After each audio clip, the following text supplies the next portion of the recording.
Yeah, thank you very much, Torrey, for such an interesting presentation. You say that every time, Ala. Yeah. Now it's time for questions. Are you going to be your own moderator, Torrey? Yes, I guess I will be the own moderator. And Okay, who has a question then? Yeah, if you have a question, there's a little thing down at the bottom, reactions. Click on reactions, and then below that will be a thing saying raise hand. Or you can just raise hand and I'll try to see you. Okay, there's one. So Howard, what's your question? Hi, how are you? First, I want to say it was a great presentation. And I think I sort of got the main gist of it, which seems to be kind of a movement from economics as an objective kind of naturalistic science to something more of a social construction, and something that emerges as part of maybe a social contract or some sort of a collective understanding. Exactly. Okay. Yeah, so I'm curious about, it seems, given that the meanings of these interactions are always changing, that, and I think it makes a lot of sense to regard the fields and the interactions and the moments within the actions as dynamic and constantly changing. I'm struck by how sort of power dynamics have how power differentials have the ability to shape narrative, and therefore shape what we understand as objective reality, even when talking about the economic sphere. So it seems like it seems still like the sort of naturalistic explanation. There's a vested power involved in maintaining a sort of naturalistic explanation rather than moving to something more social constructivist and dynamic. And I'm curious also just about, anytime you're talking about constructing collective meanings, it's a question of the means by which those meanings take hold or don't to various degrees. So how do you see sort of power dynamics affecting the ability to, for your three aphorisms to, let's say, come into play and change our collective understanding of economics? Right. Well, first of all, let me just say I'm not disrespecting the subject-object duality in natural sciences, nor even how in appropriate places in economics that still can be the useful way to do things. So I'm not suggesting a wholesale shift to interpretive modes. And number two, I would say, when you talk about power dynamics, yes, and this would be probably more in my second talk. I didn't really get into it in this talk. Every market situation, there's power dynamics, and Max Weber really hit the head on the nail, hit the head of the nail when he said how in every buyer-seller relationship, or a supplier and a customer relationship, there's the power relationships are some supplier typically has a control over the market, or at least control over the production process.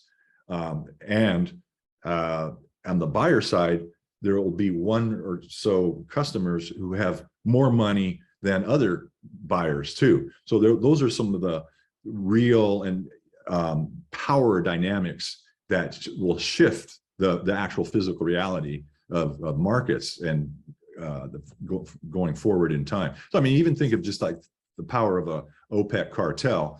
They have the dominance of the marketplace. Any monopoly has a dominance, or an oligopoly has a dominance of market power. They can restrain production. They don't control the price, but they can restrain the quantity offered on the market, and the price will do whatever it does.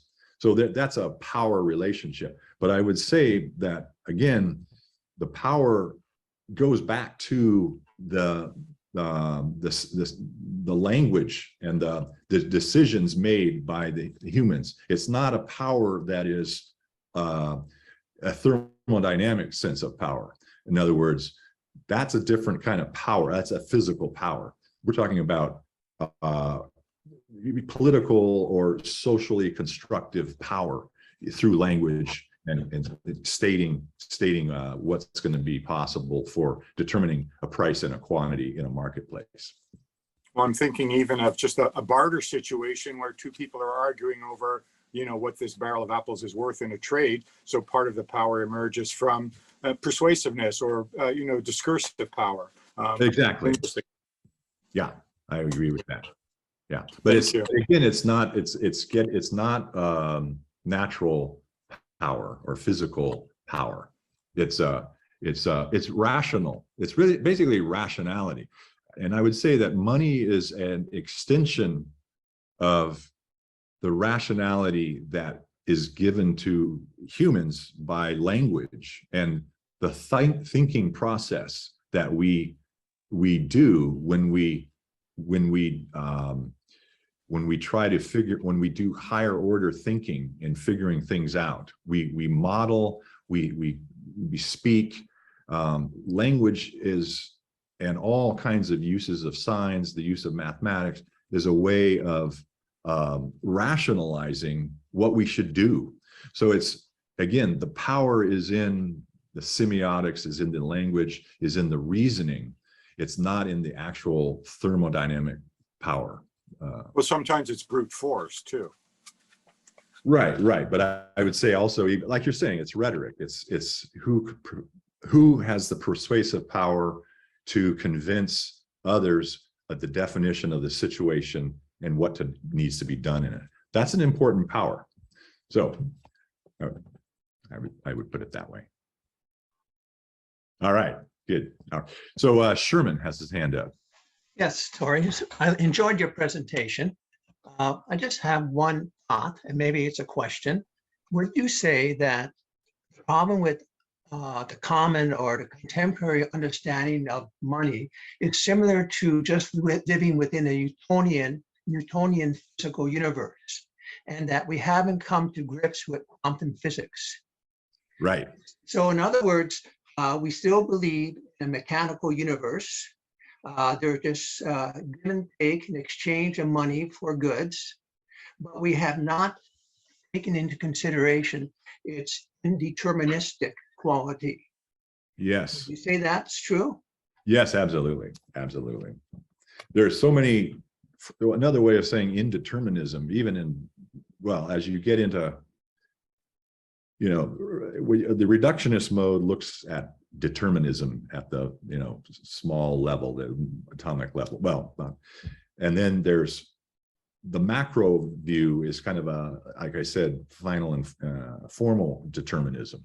But there's so many sources of causation in the living that we are, the life that we're living at any moment.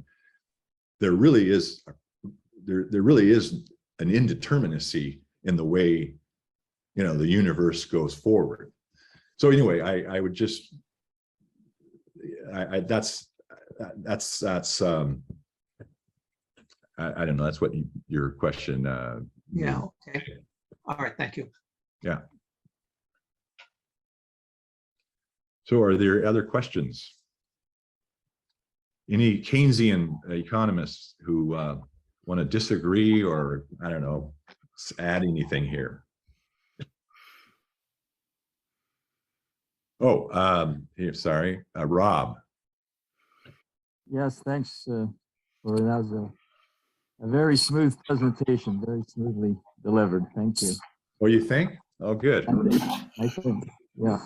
Just wondering about maybe just it might be hard to give a specific example where a better view of money. I don't know if it's better or more accurate or more realistic view of money would lead to a better outcome in some financial situation. And it's probably hard to find kind of a simple, a contained example of such a thing, but just wondering if you could think some example where that better view of money would result in a better outcome for people or society rather than the old view of money, they say. Well, this is, and this again would be addressed in my second half of the presentation. Basically, the idea for a policy here would be decentralization of the global economy into very regional economies with their own currencies. And even within those currencies, you would have financial bank institutions there that would be, controlling the money supply in those regions. And you'd have floating exchange rates between regions. And then you would also have strict capital mobility controls between regions. And you would also have in those regions the majority of productive enterprises owned by the people who live there. So you wouldn't have global supply. You wouldn't have globally operating corporations. That's one possibility. And then you'd have much more participation by those populations in each region in the fiscal and monetary policy formulation and other policies, other political issues in those regions. So you'd have a more combined economic and political populace determining their own destiny. Basically, that would be a better understanding, or that policy that comes out of a better understanding of money. It would naturally lead. Structure would naturally lead from that better understanding. Right. I see. Okay. Thank you, Torrey. Shashir, go ahead. Thank you so much, Torrey. Wonderful presentation. I almost even understood it. Well, that's like your presentation. I just wanted to let you know the anecdote that you utilized about children not being able to understand and distinguish the concept of money from the adults was very relevant and very down to earth, which most people can appreciate and understand very quickly. That pseudoscience that we consider economics has obviously now come to a point where it suddenly shifted its emphasis from being a barter value to a fiat currency, which can be printed at random by the most powerful. And when I say by the most powerful, I realize that being a country like Congo printing its own money doesn't really justify buying a loaf of bread for 1 million shillings or whatever the currency they have. The difficulty I find is the fact that I'm sure you're going to discuss this in your next presentation, is the disparities that you mentioned briefly as to what it causes and the banking system, and we've paid the price for all this. So when we look at the social impact about what money can do for us or what it has done to us, is not only have we come to the market side of the economy where everything goes to the lowest cost supplier, producer, or service provider. And when we start thinking in those terms, obviously the rich continue to get richer. And as you showed in your graph, the working class remained pretty static. These are grounds for major social unrest. And we've seen that happen in history and beautifully illustrated by your graphs of when the inflation stays fairly stable, the middle class is not disturbed. That's when the best creativity of society comes through. Yes. Renaissance didn't happen by accident. It happened because the time was absolutely right. There was that kind of culture where art could thrive. We saw the beautiful Goldilocks economy in the 90s, where things were kept under control. And your exponential graph showed us how far off we are off track. So I think those made a lot of sense to me. The 1971 disconnect from the gold obviously gave us the permission and the right to start creating our own currencies and delegitimizing currencies of others. When the banks, the IMF and World Bank, are dictated by 2 or 3 countries who make up the rules. The Yeah. disparate agreements made with countries like Lesotho or Congo, where they have the resources, but they get no profit out of it. These injustices that carry on throughout the world, I'm sure you're going to address as we move on in this discussion. And I think it's very key. One of the good side about globalization, I feel, has been the fact that despite all the shift of wealth from one nation to the other, it has still created employment and lifted millions of people out of poverty. That's on the one side. There's always 2 sides to every coin, and I continuously say that. For instance, the banking system, which has really almost bankrupted all of us a few years ago, is the same banking system that gave rise to microfinance across the world, where they're now being able to get a loan of $100 and Right. sustain a business and make it very profitable. So I think there's always 2 sides to it, but I was so impressed by the fact that you let us know money is all in your mind. Thank you very much. Thank you, Shishir. Thank you. Henry. Yes, just to add what Shishir has mentioned, is it fair to say that the money, the concept, I call it concept of money, has changed from the instrument of exchange to the instrument of control? Well, it certainly has that quality, that control quality. Like I say, especially in concentrated markets, the OPEC can control how much production, how much the world gets in oil.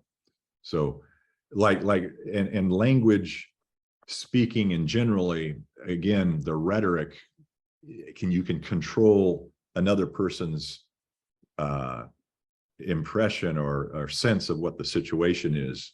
So control, again, it's a non-physical force among human beings that is instigated through either setting prices or setting quantities of production and using money. Money is an instrument of control. Well, how I see today, the instrument of control is, the point is that money, when they're not supported by the actual values, gold, commodity, whatever it is, they become a pure instrument of control.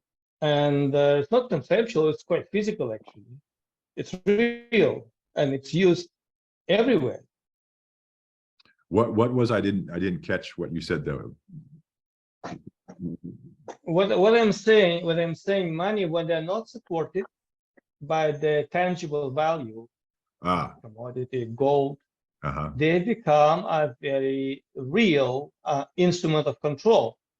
And then what I mean, it's a physical control. It's not just conceptual control. It's a physical control. Control in all spheres of our presence. Anyway, I can't even see the exception. Well, if money is being printed without any reference to any physical quantity or commodity, it can become worthless and not be an instrument of control in that sense. Eventually, yes. Yeah. And they're going to this point. Yeah. Thank you. Yeah. Any other questions? Okay, Rand. Yeah, and you're muted, it looks like. You have to unmute. I'm trying. There you go. Nick, I'm going through your summary, Torrey. Could we not say that economics is completely independent of money and has existed long before money? And yet money is just an effective tool of economics. And that, obviously one of its great attributes is the measurement of it, but that economics exists without money. Right. I'm asking, I'm putting that. Well, that's what Aristotle's point was. That, Okay. yeah. And so the problem with economics, and you've talked about this with natural science, economics is basically a coordination of human behavior, which, but I'm not sure there's any study or discipline of human behavior that in any way lends itself to the scientific method. I mean, I think we try and employ it in certain regards, but I mean, the human behavior is not a natural science. I agree with you. Is that what you're going with? Is that sort of where your summary on point one is? On point one, well, there's a great discussion of this very point by actually a Canadian philosopher who's my probably all-time favorite philosopher, which is Charles Taylor, in McGill University. Even psychology has a very natural version of psychology, you know, neurology and brain states and things like that. And then there's sort of a mid-range, which is sort of interpretive, but also has a lot of physical tests and disengaged observers testing things. And that's sort of like competencies to speak, to do mathematical work, so on and so forth. And then there's a fully interpretive kind of psychology, like psychoanalysis, where people are talking about their feelings and this and that. And so even psychology, you can have a naturalistic approach, but there's also an interpretive side to psychology, a purely interpretive side. So again, like I said, one of the first questions, I'm not saying get rid of the naturalistic approach, even in psychology, but also in economics. It still has a role to play, but there's another whole realm of interpretive economics that will expand our understanding of our economic possibilities much greater than the way we're currently conceiving economics today. But also too, part of the economics is dependent on the demographics. Well, so yeah, I'm saying, so that in itself, you know, it creates such a myriad of different variables in economics, independent of the human behavior, although human behavior and the demographics are tied in together very closely. Absolutely. And there's been a long standing debate between sociology and economics, and there's I can't go into all the details right off the bat, but the sociologists are bringing forth sort of what you're speaking about, the demographics, how generations have different attitudes, but not only just that aspect, but one of the things that I didn't talk about, and we'll talk about in the second part, is there's sociologies of inflation. Different groups in the economy, different groups in the society have different jobs and occupations that will try to monetize the assets they control and to try to set policy that way. So farmers want to try to monetize their position. Financial sector wants to have its control. You know, oil and gas, military industrial complex, you have, name it, public employees, unions. So there's a sociology that's actually controlling inflation. There's a sociology of inflation. Every group is trying to, you know, get its wages indexed and so on and so forth. So you're right. There's that whole aspect, which in current mainstream economics, they don't want to look at that. And even though classical economics started off, as I mentioned, with these different social groups, the capitalists, the laborers, and the landlords, you know, it's a social group really that is part of the whole economic system. It has to be looked at. I mean, it's intrinsic to the whole economic system. And just before I turn you over to John, would you not consider classical economics as a pure exercise of philosophy? Would I say that classical economics is a pure exercise in philosophy? In other words, it's a philosophical derivation. Sure. In classical economics. I would say so. I mean, certainly Adam Smith was first and foremost a philosopher, a moral philosopher. And as Robert Heilbronner, later a 20th century economist, he had that bestseller book called it The Worldly Philosophers, and it was about economists. So it's, there's, well, this is the key for the reason to support interdisciplinary studies, because philosophy and economics and sociology and the social sciences and even psychology and psychoanalysis, there are philosophical aspects that run through all of those. And so it's almost like you can't separate these disciplines into these standalone silos. You have to really bring them together. No, it just seems classical economics is a pure exercise in logical thinking, as opposed to any type of sort of empirical analysis. Well, okay, that's another good point. And in that, I don't know if I have the preparation yet to go into all of that, but one of the things to remember in the 19th century was the development of logic that went beyond Aristotelian logic and logic up through that time. I mean, up through the 17th and 18th centuries. And then you got into Boolean logic, and you got into quantifiers, which are sort of another way of saying fuzzy logic. There wasn't just black and white truth conditions. And then there were non-Euclidean spaces, like Riemann spaces and geometries like that. So all of those things evolved. Classical economists had sort of this, you're right, it was a very intellectual, rational approach, but it was kind of right at the beginning of the end to traditional rationality and the expansion into new kinds of logic, including new kinds of ways of understanding space and time, curved space, for example. So, and Leibniz was one philosopher who talked about a different kind of space that was not a coordinated space, but a space of relations, and that there was no kind of equal grid of points in this space, but it was each connection between points had its own sort of dimension. So you could say classical economists had this very rationalist approach, but it was this classic rationality that soon collapsed in the course of the 19th century, and certainly has collapsed in the 20th century and 21st century. Thanks, Torrey. John. Yeah, well, thanks, Randy, for what you said, and thank you, Torrey, and others for what you've done so far.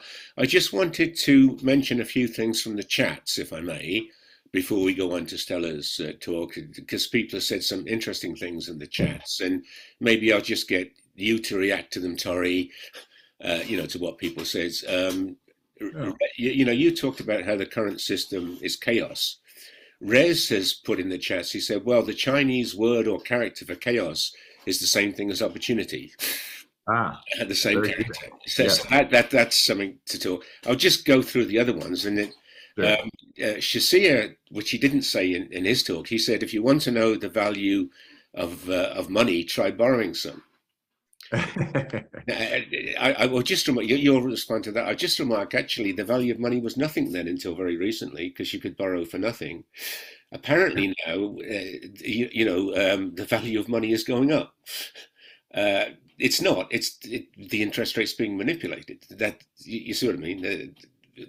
But I want Torrey. I couldn't resist saying that. But I want Torrey to respond and others to respond to your general thing. Howard said, we were talking about how money control turns into physical control. Howard said military spending, one example of physical control. Rob said to everybody, a nickel ain't worth a dime anymore. And Shasiya, do you just want to unmute and say the thing that you've just written? I can do. There was Yeah. an interesting book I had read some time ago, and it discusses power and the definitions of power. Of course, economy is number one, followed by military or army, and then laws that are structured by people in power, and media. Media has obviously turned power upside down in the last few years, but I just thought I'd add that. Yeah, no, Thank you. that's good. So, sorry, do you want to quickly respond to that, and then we'll move on to what Stella has to say? Well, I would say one thing here. The other blindness that mainstream economics has, in addition to saying money is neutral and sort of insignificant, we don't need to look at that.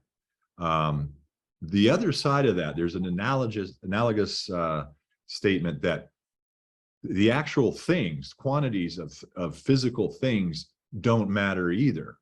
You know, there's sort of this belief that there's, you know, you can just look at GDP and look at different industry sectors in their nominal aggregate outputs in dollar terms and think, you know, we're just going to deal with that. It doesn't matter what kind of stuff you're producing, guns or butter, it doesn't matter. And on the other hand, you can also think money is neutral. Both of those are fallacies. The actual things, the real economy and the direction it evolves into, it determines the next round of possibilities for continuing the recurrent social order that is economy. You know, so if all we do is build weapons, you know, and not grow any food, you know, we're going to be screwed, so to speak. So the quantity and the real is just as important as the nominal, you know. So that's how I'd respond. So Stella, are you going to put your video on, or? Hi. I wanted to ask two things, or your comment on one thing and then a question to one thing. So first, do you think that the philosophy of economics came first, or the economics of philosophy came first? That's an interesting question. There's a great book by a professor in Harvard about how, you know, he was kind of playing on how tyranny, democracy, and coinage all were invented at the same time in Greece, or, you know, back in the ancient times of Egypt and Greece. No, but I would say I think philosophy is the queen of the sciences, and economics kind of came out of that.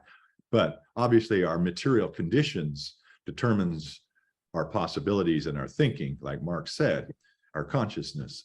And so, you know, the more injustice in the world that happens economically, the more philosophically to the left we will become. So there is that tie too. Thank you. My other question was, or more just like comment, was I was reading recently something that struck me, and it was about how capitalism turns us all into prostitutes for ourselves in selling our own work, and how we differentiate between, it's like differentiating, no, I don't live in a tenement, I live in an apartment, even if they have the same definition. Right. In a lot of cases, it's like, no, I don't do this, I do this. And they're kind of, you know, when you strip it down from a philosophical point of view, you know, selling yourself, whether it's your intellect or your like aesthetic, you know, attractiveness or beauty or whatever it is that you're commodifying, you ultimately are commodifying yourself in some shape or form. And you could even argue, like my one professor even argued, that they like commodify themselves in so many ways to, you know, be a professor and whatnot. Right. So I just was wondering whether you think that's like what you think about that statement, because it struck me reading that, and I was just wondering like your thoughts on the way in which we sort of divide how we think about commodifying oneself and putting some forms of commodifying ourselves under capitalism as better than others when we're Right. all ultimately practicing the same thing from a philosophical point of view, when you don't think about it too specifically as to what we get up and do every single day.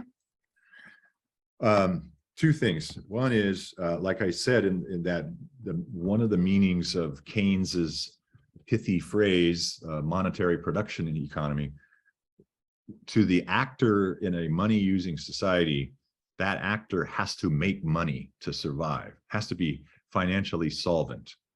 You have to make money. And there's been a lot of good economic studies that have pointed this out, and this was also kind of what Marx said too, but once you start focusing on making money, you're not really focusing on making a good product or doing a service well. The chief thing is you're using all these physical products or services as a means to get money. That's your primary intention. So and so you end up, and there, we've had booming economies where, and even more recent times, where companies like General Motors or GE Capital or Dell Computer, they actually make more profit in their credit departments, giving their customers loans to buy their products, than they do in making cars.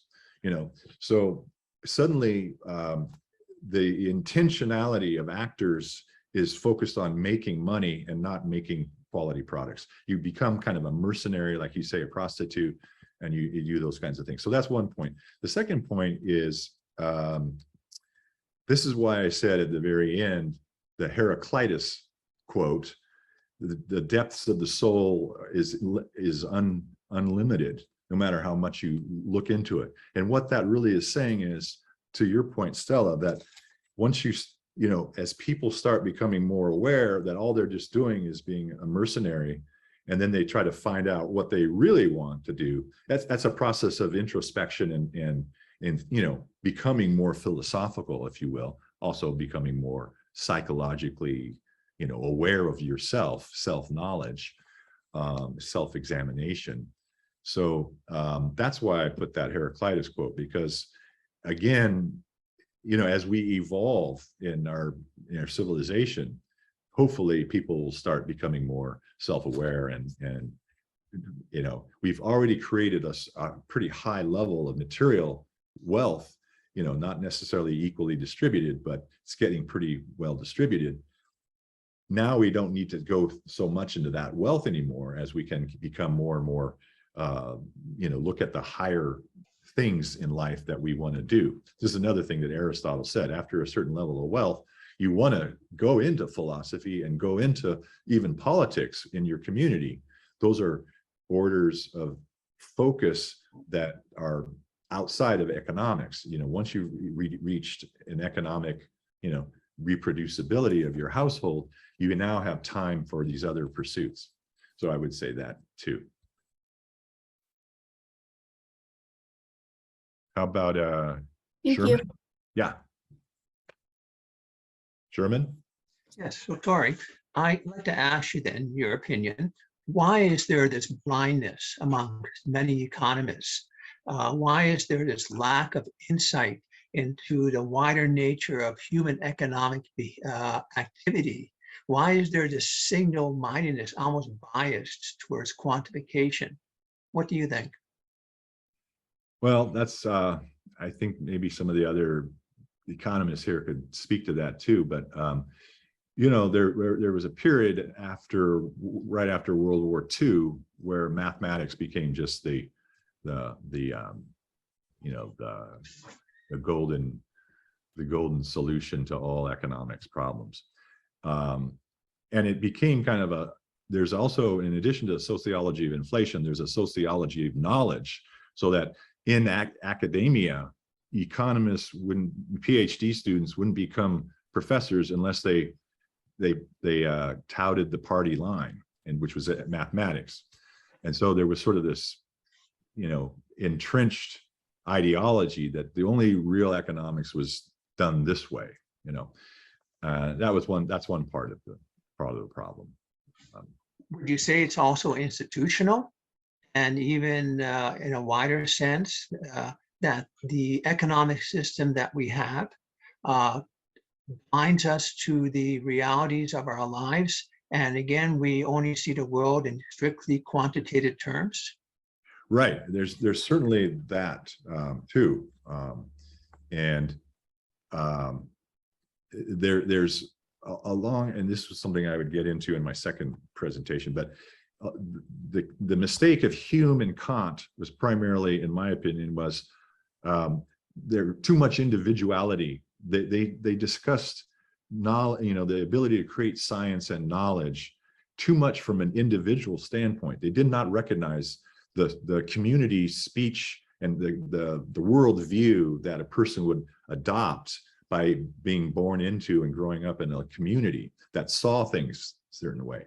So Kant and Hume made this very individualistic kind of approach to philosophical truth and knowledge that, and so it really fit into this overall individualism in the West, where each person could control and decide for themselves what they wanted to do and live the way they want to live and everything. So those two things came together, sort of this philosophical justification for objective truth and, an individual being the one who does everything, including in economics. Everything's sort of individualistic, when in fact, productivity is generally a group thing. And even deciding the difference between a public piece of property and a private piece of property is a public thing. It's a social activity. There's a group activity. So we've gotten so individualistic and then shallow with money, because money does give us power to buy things and do all these things, that it sort of reinforces the individuality and the sort of every relationship we have with other people is always a transaction, so yeah, there's that aspect that's running things too. All right, thank you. Yeah, Michael. Thanks. I'm not sure if I can make my point more clear. I just try my best. I think we're talking about the money. I think the money, I think there's like a money, kind of like a physical money, like a tool. The money in our brain is concept.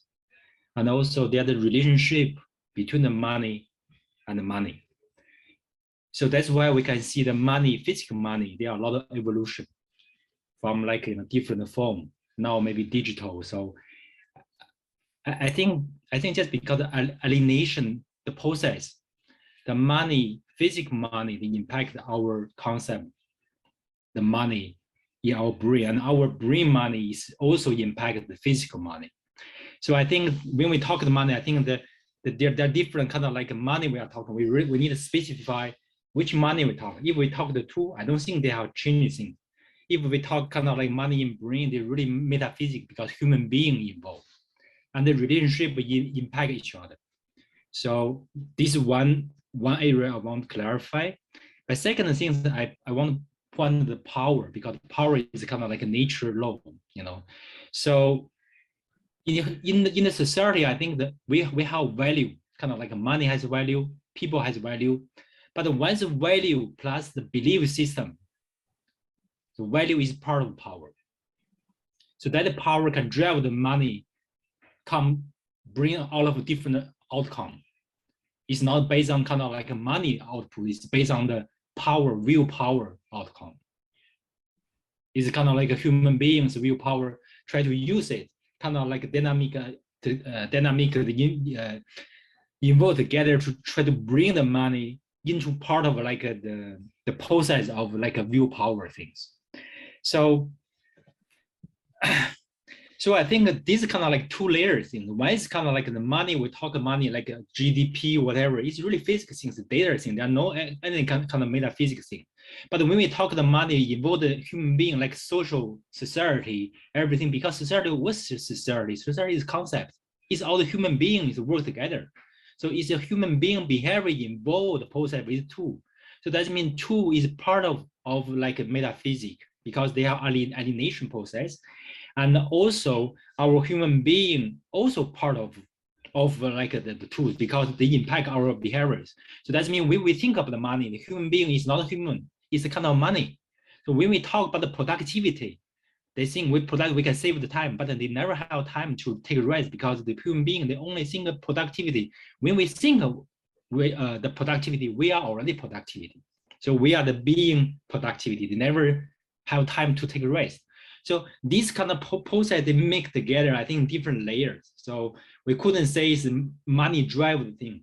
It's money kind of like tool, and also the brain money, they alienate together, and because they transfer to the power, to the value, because all the people believe the money creates the value. After the value become the power, and the power bring the things out. So in some certain way, there's no logic. There are no kind of thing like how say the tiger with kind of like a sheep, they live together. There's no logic, just because it's hungry. The power is dominant.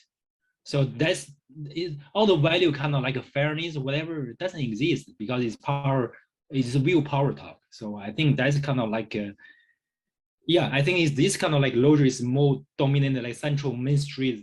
The logic is not kind of like a money GDP. They talk in a way. I mean, they just reflect the result, but to lead to the power. I mean, the process is really kind of, because a human being, whatever philosophical, is part of nature. So the nature is very basic. It's kind of like its power is the make like a nature law is to continue in that way. But we don't draw like which power is good, which power is bad. It really depends which power is powerful. Individualist or communist, whatever, doesn't matter which one is value drawn, but it's there like that. Okay. Well, what I just say is that money does not have a physical aspect. There's no physicality to money. Money is a social relationship. It's a way of coordinating action between human beings. So for example, we do not pay the ground or the earth when we extract oil out of the ground, or we don't pay the air when we put pollution into the air. Nothing physical responds to money. Only humans respond to money. So it's a physical relationship. I mean, it's a human relation. Money is a human relation, and the relation is to do certain kinds of actions. And you're right, the productivity is always human. It's the action of people that's making things, but money does not attach to the things. We don't pay money to things. We pay money for people to do things. So go get some oil out of the ground, or go make something for us, or we hire people to do things. So money is always a social relation, and there's power in social relations, and there's, that are only money based, but in describing and asking people to do things, or convincing them that there's Russia's a bad country or something, we should go to war, all these kinds of things. And there's that rhetorical power as well. So power, in a sense, like money, is in the relationships between people. It's not a physical power. That's what I would just say. So let me get the next question from Rick. And Rick, I think you're muted. I just unmuted myself, I hope. Oh, you're very quiet though. Yeah. Actually, I was going to say the problem with economic systems is that it's human behavior, and no matter what you do, people learn. They learn what not to do in certain situations and what to do in other situations. And I remember learning about the first, when the stock market was first invented in the 17th century. The first stock market scam came two weeks later. People learned. Yeah. And I think anytime you're trying to discuss economic theory, you have to take into account, it's like a game. People will rig the rules no matter what. No matter how you try to change the rules, someone will play with them and rig them or find a loophole in them. Yeah. And that's why it's like trying to drain the ocean with a sieve, trying to find a proper economic or workable economic theory. Thank you. Yeah, I just say, you know, Wittgenstein, the philosopher, came up with this notion of a language game. And actually, when we're speaking language, or when we're just speaking to each other, even if we're not aware that we're playing a game, we're trying to convey meaning and understanding and come to a consensus on things. And we're using these words and symbols we already know the rules on, not just grammatical rules, semantic rules, but those we know these what are called sort of pragmatic rules, that the meaning of you know, of the word request, for example, is if I make a request to you, I'm expecting you to say yes or no. You know, there's a response, an active response that words imply to people. So language games are, the meaning of words are tied into the action of people that those meanings imply. So we're playing language games. There are language games of, you know, all kinds of language games. And obviously, you know, financial markets are a big language game. Not only financial markets, but all transactions with money is a kind of a language game. It's determined by rules, you know, and when you're always trying to game the system and stuff like that too. So, John. It's not a question from me. I just noticed, though, a little while ago, and this could be a philosophical question. I noticed that Dave Barrows had his physical hand up for a while. Oh. Now, this could be one of two things. If we take a deterministic view of the universe, maybe just the physical things determined, you know, that at that moment David should raise his hand. There's also, possibly it's intentional. That is to say that Dave actually meant to raise his hand at that time. And I would like to appeal to Mr. Barrows himself for clarification of that issue. Thank you, my friend. I appreciate that. I'll try to be as obnoxious as I can. Yeah. The question was raised about what's happening in economics. It used to be called political economy for many years. And then around 1920, it turned into economics. And then in 1945, after the war, Samuelson wrote a textbook about economics. And he was influenced by his wife, who was a physicist. And so what happened was you started to get the mathematical input into the discussion. And then, of course, where do you learn all this stuff? You learn it at university. And so what happens is it becomes a self-fulfilling prophecy. If you want to get tenure, what do? You have to write journal articles. You have to turn out a lot of journal articles. How do you do that quickly? Well, you do that using mathematics. And so then you attract people who don't like to leave their office. They don't want to interact with anybody else. They want to just do their math. That's how they get promoted. And so the people then that go to university, that's what they learn, even the so-called practical people who end up in finance and government and all of those other institutions. The Nobel Prize in economics was done deliberately to try to break that a bit. And in fact, the Nobel Prize in economics goes to those people who do more of the institutional research. And so, for example, Kellerman won the Nobel Prize, and he's a psychologist. I don't think he's ever taught an economics course. And so that's what's going on, and there's this tension. Now, they're trying to build these things in. If you go to the Bank of Canada or whatever, and you look at their macroeconomic models, they've built in quite a bit of behavioral activity to try and capture how these interactions take place. But you still have an academic profession which is based on mathematics. If I was telling anybody to take PhD in economics, I'd say get a PhD in mathematics first, and then go on and get a PhD in economics. Kind of sad, but this is the reward mechanism, and that's how it works, I think. Thanks. Yeah, I totally agree. Anyone? Oh, yeah, Howard.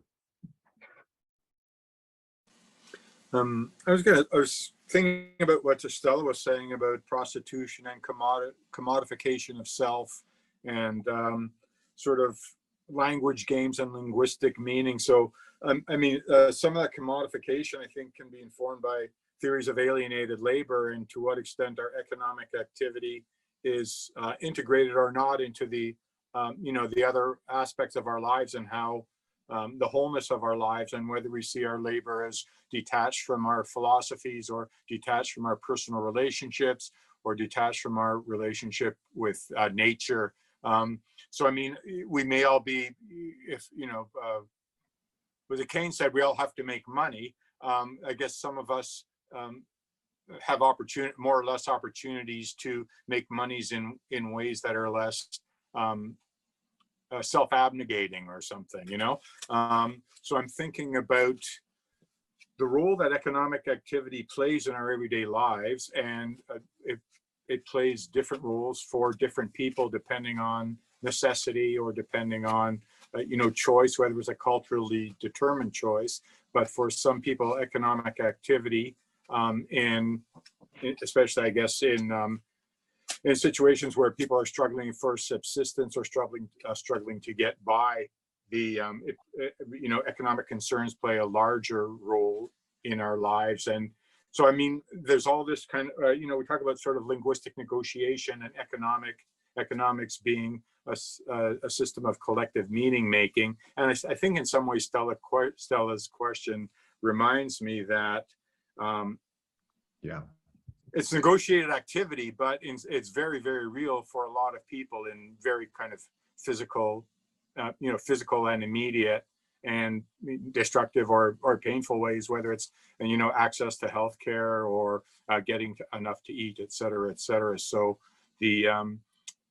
is obviously it's not, and I think you understand this well, it's obviously not just a question of negotiated activities and negotiated meanings. It's not beyond the language game. It has, a very real physical consequences in the physical world, beyond the sort of commodification and psychological alienation that Stella was referring to. I agree. I mean, I just add, some of the sociologists and even earlier thinkers before sociology really became what it became today, but that it was recognized, for example, by Simmel, a German economist, sociologist, that, our modern capitalist world, there's people, there's a bourgeoisie, there's a middle class mindset, and usually in the life cycle of a person who's working, there's almost predictable, there's the predictable midlife crisis people will have, from in their 40s, typically, when they realize, they've been just, chasing the dollar bill, chasing the currency unit, whatever currency zone they're in. It's an aspect of this intensive monetary production economy that we're in. The other thing to think about, though, I think, is that, amongst our friends and our family and friends, wherever they are locally or dispersed around the world that we stay in touch with, we're not necessarily doing monetary transactions. In fact, there's a lot of generosity and giving and helping that is not, monetarily indexed, with money, done with money. So we're not always interacting with people with money, and that's something to, I think, value and preserve in our lives, and make that's a very important thing to do. Not get so not have every transaction with other people being a monetary transaction. Yeah. Well, it's easier in some circumstances than in others to Well, carve yeah. out that time where we're not subsumed by economic activity or a presumed role in productivity, or narrow productivity in economic terms, as opposed to all the other ways we can be productive, which I think is what Stella was alluding to. Right. Well, we're in this. I mean, go back to that chart of the cost of living. When there's relatively no increases in the cost of living, in fact, long eras of price stability, generally that corresponds to a fairly equal distribution of wealth. I mean, there's obviously going to be rich, some very rich, and there's poor. But generally speaking, the three middle quintiles of the population are of fairly equal wealth. So it's only when you get inequality that you get inflation, and inflation corresponds to sort of social disorder. So we're really in part in the 20th century, as you remember on that chart, that's where inflation since World War I has just been off the chart. We have been a hyper unstable world society, just constantly one group after another raising its prices on top of another. So we're in a very unstable social order as a result of our monetary system. Rand. Sorry, just one comment. We are running out of time now, so can we take the last question, please? And Randy, you're going to be the last tonight. Do we have enough time for it, Alan? Just for you. Go ahead. I'm very honored. I feel very special about it. Yeah, you are special. Torrey, I'm pretty simplistic guy. When it comes to the philosophy, I see things as the ontology, the metaphysics, and the ethics.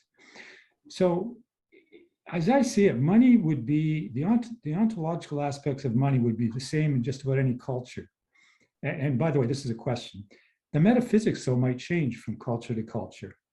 And what I'm fascinated by, and you've mentioned about how we could actually chase money more than the service that gives us the money. There's also a very ethical component to that. But does our culture shape the metaphysics of money? Or does the metaphysics of money shape our culture? Or is it almost symbiotic where it just keeps, one reinforces the other? So I would argue, for example, the metaphysics of money is much different in the United States than it would be, say, in Sweden. And yet the ontological aspects of the money would be similar, I would assume, or I would think. I don't know the Swedish economic system, but I suspect it's not too different from ours. Anyways, Well, I hear what you're saying. It's an interesting question, and we could probably, talk about all the many nuances of where it goes. But I think both the metaphysics and the money and the culture shape each other. I forget the way you put it in the last, they go back and forth. But the real, the ontology of money is a semiotic thing. It's like language. And so kind of like language evolves, new vocabularies are invented, and for special fields, for special activities, and new things are done with language. New things can be done with money. So, but the ontology of money is still the same.